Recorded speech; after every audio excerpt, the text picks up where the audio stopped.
Usted como católico lamentó la muerte de un ser humano, como argentino reconoció la figura del coronel Mohamed Ali Zeynelni. ¿Por qué piensa que su obituario generó tanta polémica? Bueno, en realidad el gobierno no quiso rendirle ninguna clase de homenaje y le negó la presencia del ejército en el funeral. Eso me pareció un acto de cobardía de este gobierno.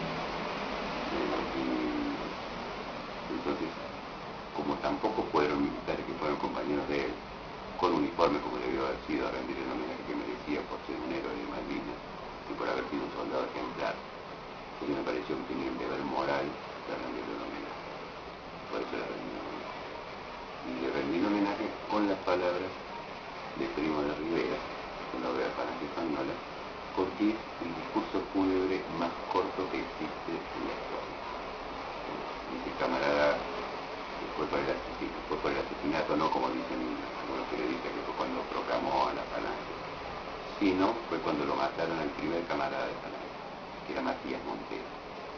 Entonces, cuando van al entierro, habla José Antonio y dice, camarada Matías Montero, que Dios te dé el eterno descanso y a nosotros nos niegue ese descanso hasta que sepamos ganar para España la cosecha que siembra tu muerte.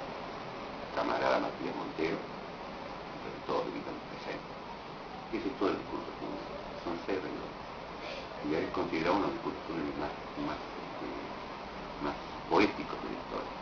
Entonces me pareció que despedirlo con estas palabras era apropiado. ¿En qué circunstancia lo conoció el coronel Zeynelni? No, me lo presentó un cuñado mío que es militar, el coronel Francisco Argañarás.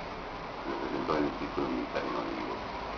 Estaba con mi señora y con un hijo que estaba incapacitado, estaba en silla de ruedas. Por ese motivo, Olivos, el círculo militar donde como el club de círculos militares, lo traté,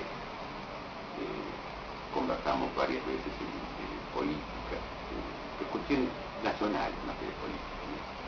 Y ejemplar en todo lo que dijo, no teníamos prácticamente discrepantes. Él era muy católico, era muy devoto de la Virgen, yo también lo soy, y así que tuvimos muchas más coincidencias que algunas pequeñas diferencias. Entonces, ahí aprendí a apreciarlo, ¿no? Usted como hombre de la justicia, ¿cómo analiza la condena al coronel Zeynelni después del levantamiento del 3 de diciembre? Bueno, la condena al coronel Zeynelni, desde el punto de vista penal, puede ser admisible, depende un poco de los hechos, que muchos no los conocen, y que por algunas razones de seguridad para compañeros de Zeynelni prefiero no decirlo. Pero para los que dicen que fue un militar golpista, eso significa que son unos ignorantes.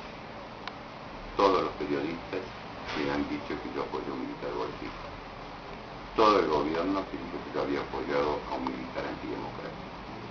Porque si ustedes ven las entrevistas que en YouTube están hechas al coronel Zeynelni, donde él habla casi 60 minutos, él jamás apoyó un golpe de Estado.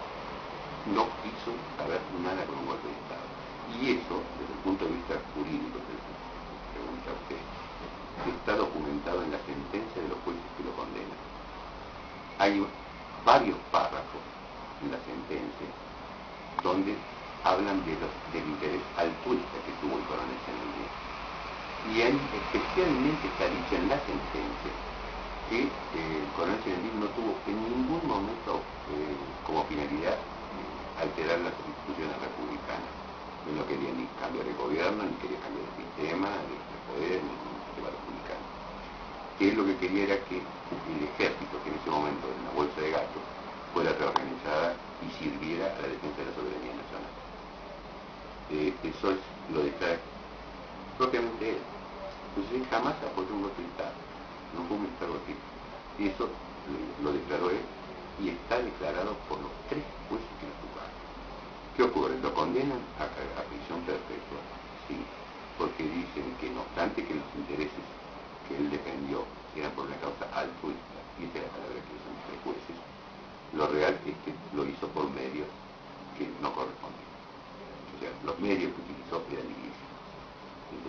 sino por los medios que utilizó y por las consecuencias que tuvo muerto. Pero ya les digo, no por golpismo. Y eso basta leer nada más que la sentencia de los tres jueces, y los tres jueces no hay una sola discrepancia. ¿Qué opina de la condena que le dio primeramente la justicia militar a fusilamiento? Podría corresponder.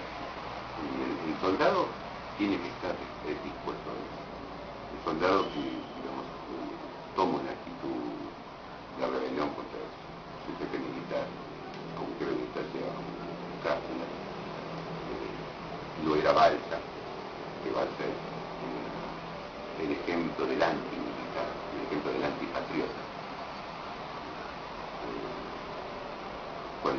Cuando él se tiene que mover con ese tipo de gente, o como el general Bendini, que comete el acto más deshonroso de la historia del ejército argentino, al portarse como un ordenanza y bajar un cuadro miserablemente, porque podría haberlo hecho hacer por un sargento o por lo que fuere.